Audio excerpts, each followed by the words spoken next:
Yo,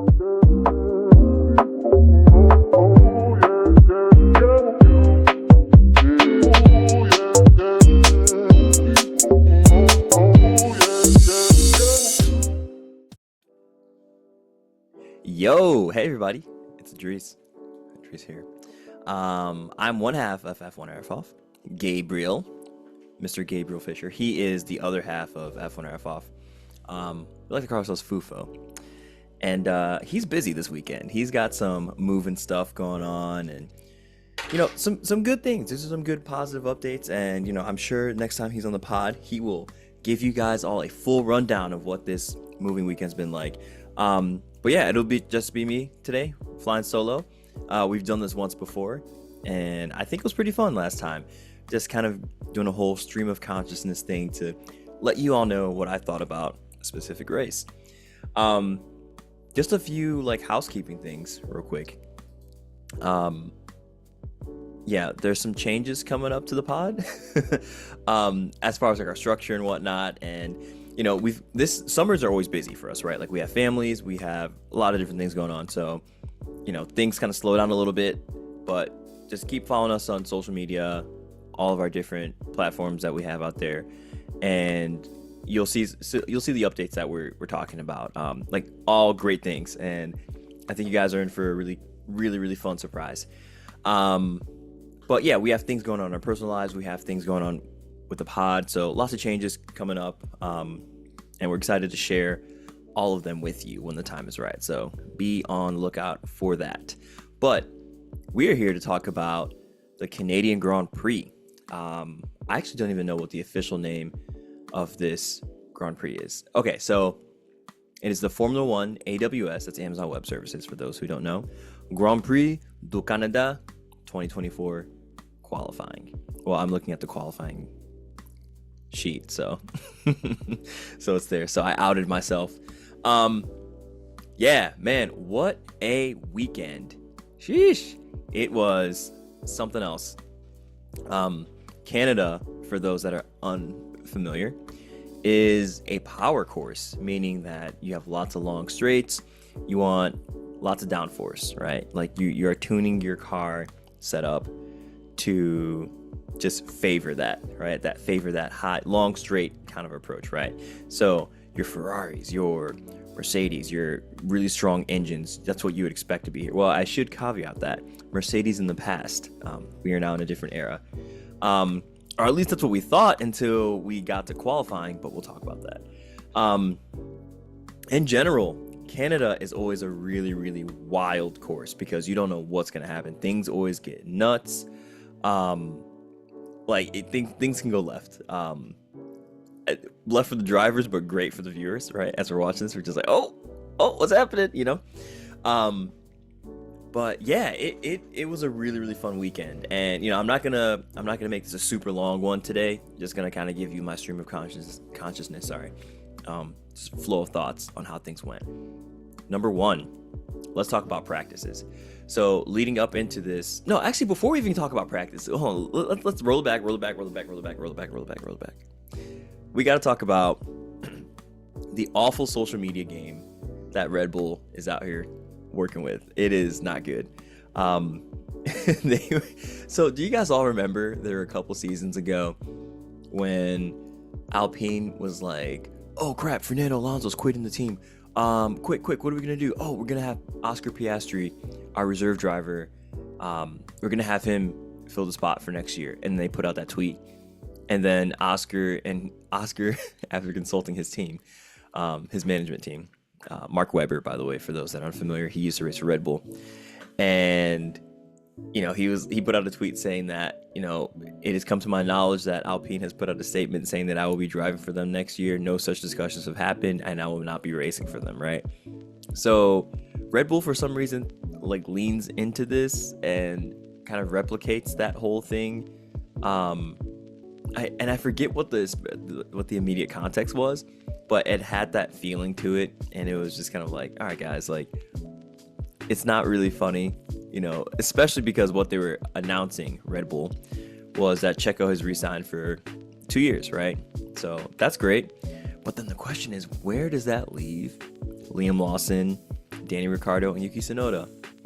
No one knows, but we found out a few days later that Yuki Tsunoda gets a year extension on his contract. So at least he's good. Danny Rick, I don't know what's going on. I love the guy. I think he's great. I love his personality and everything. But his off the track personality and how much everyone loves him does not seem to be turning into anything and materializing in any way on the racetrack, unfortunately. I really like Danny Rick, but I don't know. I don't want to be one of those guys who's like, oh, Danny Rick is washed and all this kind of stuff, because I also hate that kind of terminology and vocabulary. I don't know, it makes me feel bad. It makes me feel like I'm kicking someone when they're down, and I don't want to do that. I know we're a funny podcast and all, but they might listen. Danny Ricciardo might be like, oi, what do they say on F on F off? That's my best Australian accent, y'all. It's not very good. That's why between the two of us, between Gabe and I, he's the one who does the accents and the voices, and then I just give the boisterous laughter after. It really helps to sell the whole thing. But really, I'm very bad at accents. That is something. Except for Ghanaian accents. I can do Ghanaian accents and West African accents in general. But British versus Australian versus a New Zealander accent. First off, I might hear it and say oh, that's for sure who's someone from Australia, but I could be completely wrong, and it's actually someone who's from New Zealand. And then I try to do a British accent, and then it ends up sounding like an Australian accent. I just don't have the ear to pick it out exactly, even though I feel like I can hear differences, right? Musical instruments, I can hear different notes and all this kind of stuff, and different melodies and rhythms and all this kind of stuff and harmonies. But when it comes to the music that is the song that is human speech, human language, it's hard for me to replicate. But anyways, I digress. That's enough about me. So yeah, they were, Danny Rick. I don't know, the whole Red Bull stable thing right now is just wild. Who knows what's going on? And I think that is a situation that is going to sort itself out sooner versus later. I think by the end of this season, by the end of 2024, we will know what is going on at Red Bull, hopefully. And I mean that in regards to the Christian Horner thing. Number one, Liam Lawson, Yuki Tsunoda, what his prospects are for the next year, and Danny Rick, and also Helmet too, and Max, I would say, maybe. I think we'll start hearing rumblings about things in the silly season for sure. I think maybe that's a safer timeline to say, or maybe that one's too easy to say, but I don't know. I don't know. I have a lot of feelings about the whole Red Bull stable. It just seems to be a mess right now, specifically VCarb. What is going on with their junior development driver program? I don't know, because that's what that team is supposed to be. And yet you have a senior, Danny Rick, and also Yuki at this point. He's been driving for about what, four years now, 4 seasons. So I mean, Yuki definitely fits more to that junior driver kind of seat mode, if you want to call it that. So he makes a lot of sense there. Whereas Danny Rick, I don't know. I think Christian Horner thought Danny Rick would be doing, will be running laps around Yuki, and that Checo would fall off, and then they'd bring Danny Rick in. But I think the other thing too is that maybe Danny Rick was brought in to kind of always keep Checo's, that's Sergio Perez, let's keep him in check, right? Let him know that, oh yeah, you're safe for now. Just know that this guy's in the corner who is really good. And the marketing thing too, right? He is, Danny Rick is Red Bull. Yeah, I don't know. We'll see. But yeah, I think that was one of the big things coming out of this, or getting into this weekend. Number one, that Sergio was re-signed for another 2 years with Red Bull. And then you had Yuki signed for another year with V-Carb. V-Carbonara Pasta. And yeah, it's good for them. Glad that their futures are kind of at least cemented for another year or two, and they don't have to stress too much about things, at least for the time being. I think that's really it. Like the big news that really came out from this week. Oh, Lance Stroll just saying some ridiculous things again, like always, like talking about how the point difference between him and Fernando is kind of misleading, to which I just roll my eyes. Like, this guy, he just seems really unaware, right? Like, I know everyone is entitled to like their own opinion. Everyone is entitled to have confidence in themselves, right? And what is confidence? Confidence is believing in yourself. If you know, you know. But it also gets to a point where it seems a bit delusional, right? And I feel like what Lance has done he's allowed the few wins that he's gotten over Fernando. Not like a race win. When I say win, I mean like, hey, I finished P7 and Fernando finished P10, right? He's allowed situations like that, or even like whether it's end of race result, like we're actually getting point position, or looking at like qualifying like position, right? So he's let those wins, quote unquote, over Fernando, I think, drive his thinking, and when he's saying things like this, right? And he just it just seems so unaware, and I wish that he would not talk. I think it'd be really good for his brand. I think I would hope that he is aware of what people think of him, right? That people view him as a pay driver. And it's not that he can't come out and say things, right? But it's also a thing of just like, hey, like, Fernando is really like team lead here, right? Like, you should always like defend yourself and all this kind of stuff and be like, yeah, I've got, I can stand up to Fernando, all that kind of stuff, right? But at the same time, say it in a way that doesn't seem like you're like putting him down and making him sound like he's washed, because I'm sure Alonso's hearing all this and he's just like, what is he talking about? Again, that's my Spanish accent. I don't know if that was good. You all let me know. But he just seems a little unaware, and I wish that he would just rein that in a bit. But he's got those Stroll bucks, or at least Daddy Lawrence Stroll has the Stroll bucks, so what can you do? All right, so I think those are the big things I wanted to hit before we actually started talking about the Canadian Grand Prix weekend in itself. So practices, there were 3. Typically, that's how many we get on a race weekend.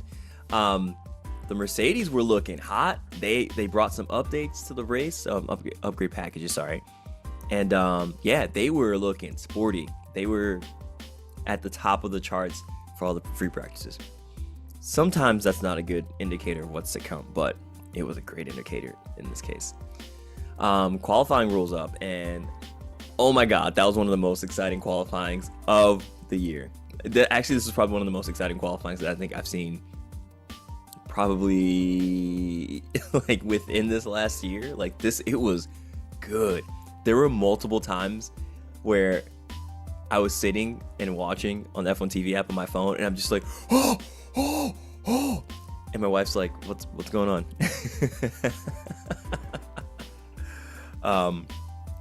Excellent.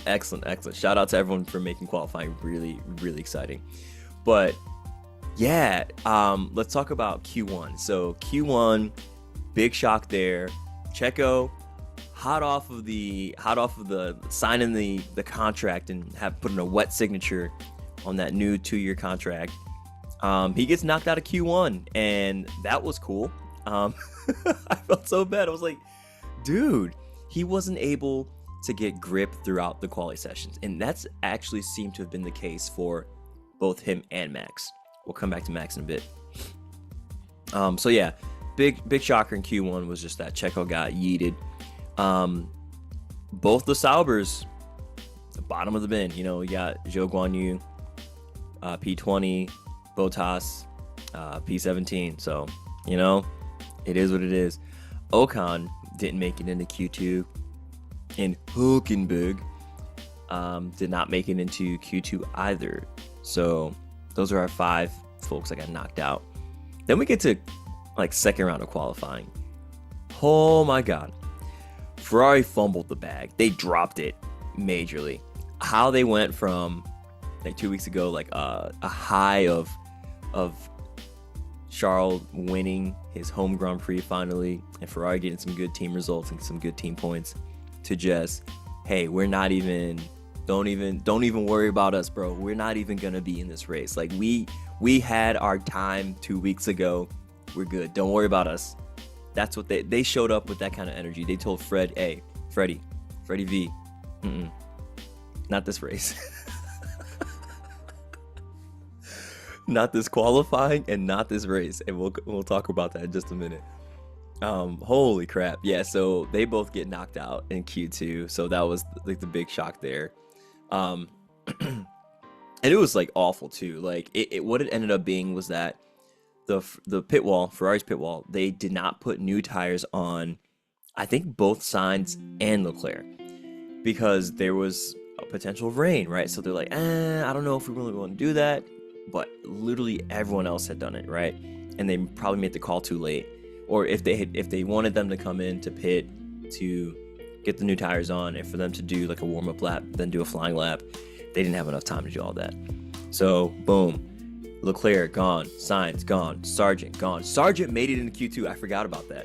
There was just so much going on that like Sargent getting into Q2 just didn't even like ping on my radar. But yeah, he got into Q2. Congrats, but then got knocked out of didn't go to Q3. So, he tried. Magnussen from Haas and Gasly all got knocked out. Then we get to Q3. Damn, y'all. Damn, it was good. So, I mean, I'll just come out right off jump and say, your boy George Russell ended up getting pole. And you know how he celebrated pole position? He did the T-pose from his intro last year. I really hope he brings that back for next year. Like lean into it. It's cool to see his sense of humor come out again. Some of the other drivers, I think the younger drivers, the core that he came in with, like Albon and Norris, were saying that when he went to Mercedes, that he kind of like lost his humor, his personality a bit, because he came in with like, Mercedes robot, like, yes, I drive car and blah, blah, blah. Like drivers tend to do that when they come into the sport if they're a rookie, if they're young. It was the same with Piastri, right? Because Piastri now has like just ripped off the mask and he's just hilarious. Like his dry deadpan humor is amazing. I love it. Shout out to Piastri. But yeah, Russell set the fastest time, and it was a 1:12 flat, right? And you know who else got a 1:12 flat? Verstappen did. But because Russell got it first, or set that lap time first, he ended up with pole position. So you had Russell, Verstappen, Norris, Piastri rounding out the top four. So 2 McLarens on row 2. You have Ricciardo from V-Carb in P5. Alonso, Hamilton, Tsunoda, Stroll, and Albon rounding out the rest of the top 10. So it was a really good qualifying. It was very exciting. So much going on. Y'all know how I am. Qualifying is my race day. It is so fun because it's just max at all. Every single minute there's something going on because everyone's just pouring into it. So yeah, let's get into the race. The race was fun. Race, like right off jump, was pretty eventful. In the first lap, we had things get a little touch and go, but Russell did a good job of staving off Verstappen. Like, again, I mentioned I would come back to this later, but the Red Bulls this entire weekend were just kind of struggling with grip, right? That was the downfall of the machinery of both Checo and Verstappen for this weekend. I don't know what was going on. Red Bull, I think, has historically struggled at Canada, or not necessarily, I shouldn't say historically struggle. It's more like they've had their issues where they don't always nail the setup, right? And like half of F1 is if you don't nail the setup, it's going to be tough to kind of get and make meaningful progress, right? So when the race starts, yeah, Russell does a really good job of staving off everyone, and immediately you just see the spray. Oh, I forgot to mention, it rained like a lot this weekend. So things got a little hectic for the drivers, and everyone started on inters, I believe. And intermediate tires are the tire between the full wets, right? Which displace the full wet tires displace a much higher volume of water from the track, right? And give you more grip, right? Versus an intermediate. So the intermediate is closer to the slick, but it's grooved, right? But it doesn't displace as much water volume as a full wet set of tires would, right? So keep that in mind. I think, I take that back. You had most people on inters, but you had 2 people on wets. I think it was Kevin Magnussen, and there was another driver who was on wet. I don't think it was both Haas's who were on wets. Maybe it was. But anyway, so you had a couple drivers on wets, and the guys on wets were tearing through the field. Like, the Haas's were getting up to, if I recall correctly, Magnussen was in the top, like the points positions, because he was just carving through the field, right? And so the thing is with wets, you have to figure there's a certain point where the wet tire becomes ineffective. Why? Because if it's raining consistently and it's raining a lot, you want to be on full wets, right? The thing is, Formula One doesn't really do full wet races anymore, though. So that's been a question and kind of in the community now about like, well, what's the point of a wet race what's the point of wet tires if you always just red flag it, right? But I digress. So, yeah, if you're running on wet tires, right, there's a certain point where you need to get off the wet tires because it's going to stop raining. When it stops raining, if you're on full wets, that is not the tire you want to be on, right? You want to be on, if not full slicks, on the intermediate, right? And so you have to imagine if you are running a race on wet tires, you have to stop, get the inter put on, right? You've already lost like 20 seconds from your pit stop doing that. And then it gets even better with the weather, right? So then you get to a point where you then need to throw on your slicks, right? That's another pit stop, 20 seconds that you've lost, right? So you can imagine it's kind of like, all right, make sure you pick the right tire in the beginning because you don't want to be losing all the time. So really intermediates were probably the best way to go. And tire strategy ended up being a huge part of this race today. Just to kind of get down to it, in the end, what ended up happening is Verstappen won the race. He didn't start on pole, he started P2, right? But he won the race. Norris finished in second and Russell finished in third. Hamilton was right behind him. Man, he was gunning him down, and it would have been really close. Or it would have been awesome to see Hamilton get a podium because it's been a while.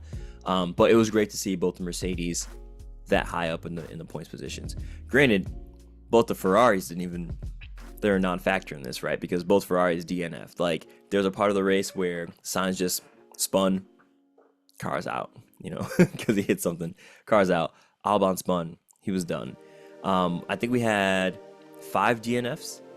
Yes, 5 DNFs. Sainz, DNF. Albon, DNF. Perez, DNF. Leclerc, DNF. And Sargent, unfortunately.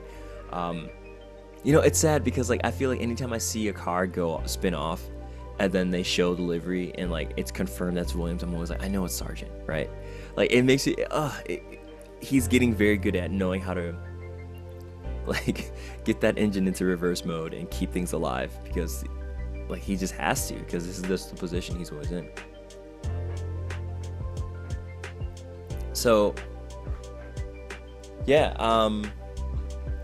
one of the big things during the race was the overtaking and, like, the swapping of positions between Russell, Norris, and Verstappen. Like, they were swapping positions. Really Norris on folks because the McLarens were fast this weekend, guys. Like, really fast. They figured it out for race day, and Norris was able to put in some really, really solid laps in addition to the Mercedes, right? Plural of Mercedes, being really quick. And yeah, shout out to the teams and shout out to the factory, right? Like Lewis and George always say, for just nailing this upgrade package. It seems to have brought something to the table. Now it's a matter of whether or not it has the sustainability and the reliability, right, to ensure that Mercedes and McLaren, I think McLaren, they've shown that their car is solidly probably the second or third best car, right? Right there with Ferrari. But yeah, just showing that their car can do it over and over and over again consistently, right? Because that's what the formula for success is in F1, right? In Formula One, if you will. But yeah, I don't really know where, like, what else to say, because it was just a really fun race. There was so much going on. Um, Verstappen, Norris, and Russell just doing baton passes between the lead. It was very exciting, and this is why at a certain point in the race, I think, yeah, it was Verstappen, Norris, and Russell were all on different tire strategies, right? Like, I think one of them was running Inter at one point. Yeah, Norris was on the Inter because he was like holding on for dear life. He was like, okay, here's the throwback. Do you all remember during COVID? I mean, we're still kind of in a pandemic. I don't know. Actually, are we in the pandemic anymore? I think it's gone, right? It's more like that. The coronavirus is now an endemic thing. Maybe I have my terminology mixed up. Someone let me know if you are in the health industry. But anyways, so Tiger King. Everyone remembers like Joe Exotic's little like eyebrow ring, right? The one that was holding on for dear life. Like, it bothered me so much watching because I was just like, dude, someone could just like pluck it. Like, it's not in there nicely, you know? I hope, well, he's in prison now, right? Like, I was gonna say, I hope that with the money that the documentary brought him, I hope that he got that fixed, but I don't think he did. But that's what Norris was doing. Norris was holding on to those intermediates, like the little eyebrow ring on Joe Exotic, for dear life, right? And I was pleasantly surprised to see that on the inters he was still like laying it down. He was letting people know, like, I am Lando Norris, like, one win Lando Norris, like, let's go, you know. Not as a meme, but like, hey, he is a winner. He's a Grand Prix winner. He's like, don't disrespect my name, you know. That's the kind of energy he was bringing out there, and I love seeing that. And I think Verstappen might have been on mediums and Russell's on a hard tire, and it was wild. And at a certain point, Russell messed up. Russell, he hit the curbs and then he flew. Norris capitalized. That's my car sound effect. Flies by him, overtakes him. Hamilton comes in, and got Russell in fourth. Like, oh man, I don't know, Russell. Like, this kind of sucks for you because you had pole position and now you're about to get P4. Oh wait, you overtook Hamilton, P3, and it was a very gutsy move that he took. Hamilton kind of parked his car kind of in the center of the track, on one of those straights, or one of the straights going into, I think it was a right-hander, yeah, into a chicane. And Hamilton parked his car so nicely that, you're just like, surely there's no way he can get around this. So then Russell's like, blimey, and goes to the right side, and then like goes onto the actual, like, off the actual dry racing line into the water a bit. You can see the car get a little squirrely, and he like just whips it out in front of Hamilton. So he just takes a position, and like, kudos to him. But man, if he had, that could have gone left, y'all. Like, he could have flown right into Hamilton and taken out both the Mercs, which would have been very reminiscent of the Rosberg Hamilton days. Excellent. There's some good clips of like some of their tussles and tiffs from back when they were racing together at Mercedes. For anyone who's interested, just YouTube, just like Rosberg Hamilton. I think it was it Spain 2016? I think it might have been Spain.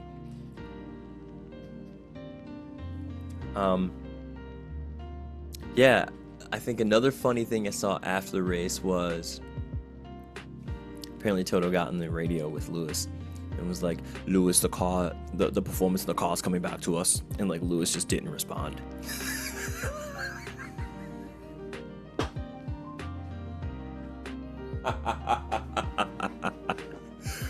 Oh man, this man is done with this team. He's that could be interpreted like either him being done with his team, or he's just really frustrated with his performance from this weekend, which is probably like more so the latter than anything. But that definitely tickled my funny bone.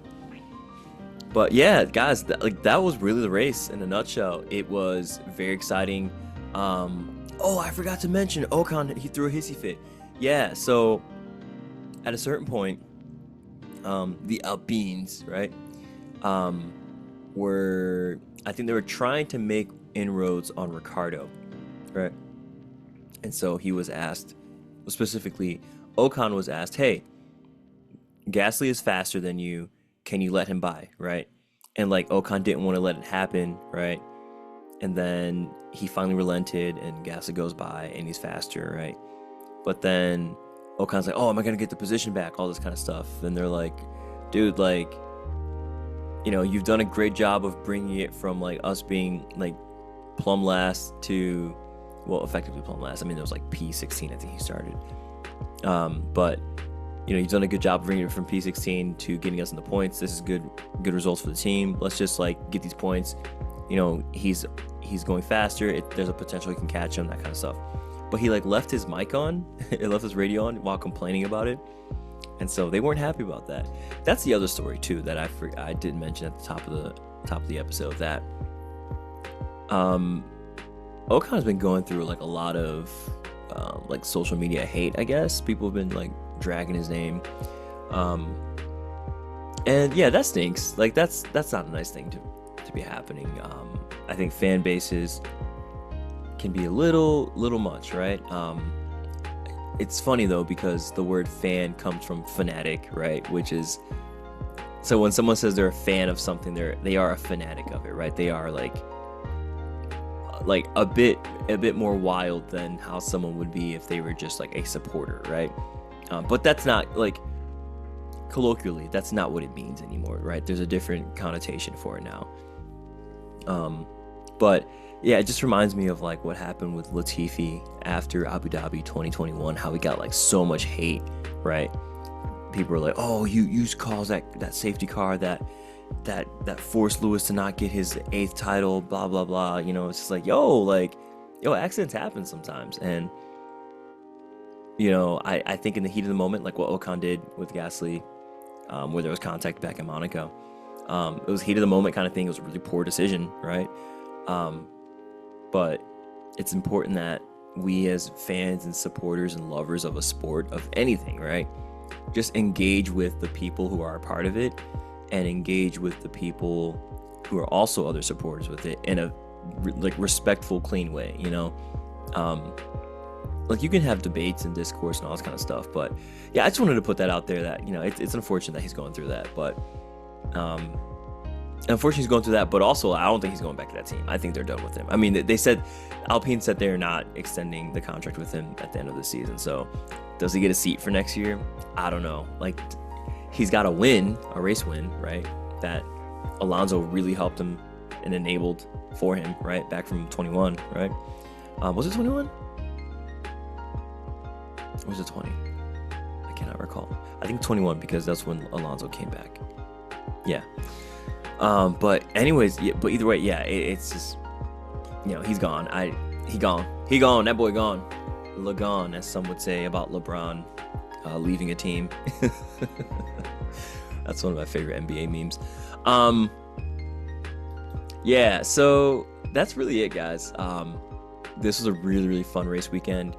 If you weren't able to watch it, I would highly recommend just catching the race highlights. Race highlights, F1 does a great job. F1 TV does a great job of putting together the highlights just for like 10 minutes, right? Even for qualifying too, same thing. They'll take the 3 minutes from the different qualifying sessions, put it together in a 10-minute video. Boom, you kind of get the picture. Same thing with the race replay. I think they do 30 minutes for the race replay, if I'm not mistaken. But yeah, Canada was crazy like it always is at Gilles Villeneuve circuit. One other funny thing. Okay, so Jacques Villeneuve, right? He won the championship back in the late 90s, if I remember correctly. And he apparently does not like Daniel Ricciardo at all. Like, I don't know what it is. But anyways, Christian Horner, the Red Bull team principal, is standing next to Jacques Villeneuve talking about Danny and what he brings to the team, right?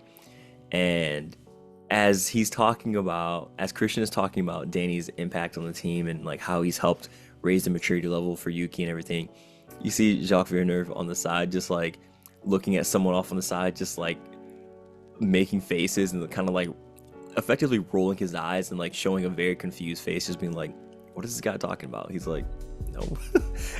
At some point he winks to someone off camera. You're just like, oh man, he does not like this guy. So I have to dig deep to find out what the story is there. But yeah, I thought that was interesting. But alas, there we are. Okay. Yeah, we'll get this wrapped up. So thank you all for listening to F1 or F Off. You can find us anywhere you listen to podcasts. If you want to hit us up, you can find us on Instagram, TikTok, YouTube, and X Twitter, all at F1 or F Off. That's one word. And the one is the number one. You can email us at F1, the number, or foffpodcast@gmail.com. Give us a 5-star review wherever you listen to your podcast. That really helps us out a lot. And be sure to share with your family and friends. And until next time, as you would say in French, à demain, right? Or tomorrow. My 4 years of French coming through clutch from high school. Thank you, Madame Beck. You're a real one. You're a real one. I don't know if she would ever listen to this pod, but if you do, thank you. All right, peace, y'all.